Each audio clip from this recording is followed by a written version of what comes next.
The newsday continues here in One News Now. I'm Diego Castro. The Senate approved on third and final reading the controversial Maharlika Investment Fund bill past 2 a.m. today. This move comes just a week after President Marcos certified the measure as urgent. The proposal got 19 yes votes, 1 no vote, and 1 abstention. Opposition Senator Risa Ontiveros voted against the measure, while Senator Nancy Binay abstained. Senate Minority Leader Coco Pimentel was not present during the voting. The voting on Maharlika followed an 11-hour plenary session that saw senators scrambling to pass priority legislation of the Marcos administration before Congress adjourns this Friday. President Marcos hopes to banner the MIF during his second SONA set in July, where Congress is set to reconvene. Ladies and gentlemen, at 2:32 a.m. in the morning, we have 19 affirmative votes, 1 negative vote, 1 abstention. Senate Bill number 2020 is approved on third reading. Congratulations. During the period of amendments, majority of the senators agreed to explicitly ban investments in the Maharlika investment funds from government social welfare entities like the GSIS and SSS. Senator Gatchalian also sought to remove dividends from the Bangko Sentral as funding sources, but this amendment was rejected by Senator Mark Villar, noting that the move is a priority of the economic managers. The Senate meanwhile approved Ontiveros' proposal to disqualify any person from the MIF Board of Directors who within 5 years before being appointed has a pending administrative or judicial case relating to fraud, plunder, corruption, and similar crimes. The Senate version of Maharlika also imposes heavier penalties for anomalous activities concerning the fund. In moving to ban GSIS and SSS as investors to the Maharlika, Senator Pia Cayetano says this move seeks to protect the funds of pension members. Senator Ontiveros said she is in favor of this particular amendment, but she maintained her no vote for the bill, which the minority has described earlier as rushed. In as much as we truly hope that the fund will be successful, we would like to ensure that the pension funds and the aforementioned funds would not be touched, Your Honor, to at least preserve this, because we have had experiences in the past where the hard-earned money of our people were lost. So this is the amendment. I associate myself with the last amendment proposed and accepted on excluding the social protection funds, GSIS, etc., from investing in the MIC. Will you change your mind now on voting? Just this manifestation, Mr. President. Economic managers welcome the Senate's passage of the Maharlika bill. In a statement, Finance Secretary Ben Diokno commends the Senate leadership's prioritization of the proposed investment fund. Diokno says the Senate leadership, quote, pulled out all the stops to ensure that the bill reflects the Marcos administration's objective of creating a profitable and secure investment fund. Budget Secretary Amina Pangandaman, meanwhile, described the bill's passage as a great stride towards the country's long-term progress. She believes the measure will boost the government's efforts for economic growth. Diokno and Pangandaman were both present during the extended session in support of the bill's immediate passage, along with Executive Secretary Lucas Bersamin, NEDA Secretary Arsenio Balisacan, and BSP Governor Felipe Medalla. Pangandaman assures the public that the Senate's version of the MIF has a lot of safeguards against possible abuse. Prior to the bill's passage in the Senate, House Majority Leader Manix Dalipe says they are aiming to move the measure to the Bicameral Conference Committee by as early as today, just hours after it was approved by the Upper House. Under the BICAM, the Senate and House versions of the measure will be consolidated. If this pushes through this morning, the bill could already be up for ratification in the afternoon. The Transportation Department has extended the contracts for the rehabilitation and maintenance of MRT-3. Secretary Jaime Bautista said the agency sealed the extended deals worth 7.38 billion pesos on Tuesday.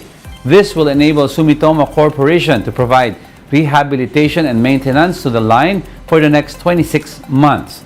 The services include technical support, maintenance, spare parts procurement, and provision of other capacity. The supervision consultant contract with Oriental Consultants Global has also been extended.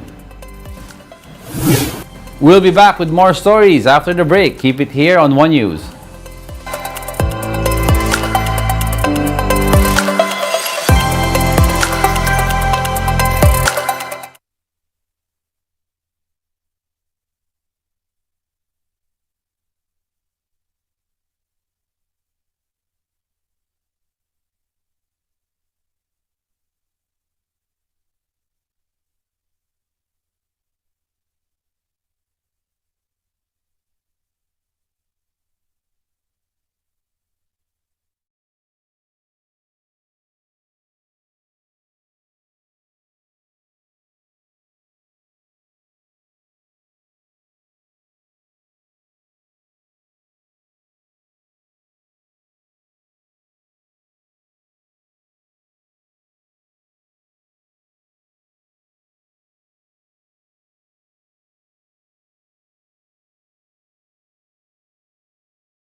You're still watching One News Now. I'm Diego Castro.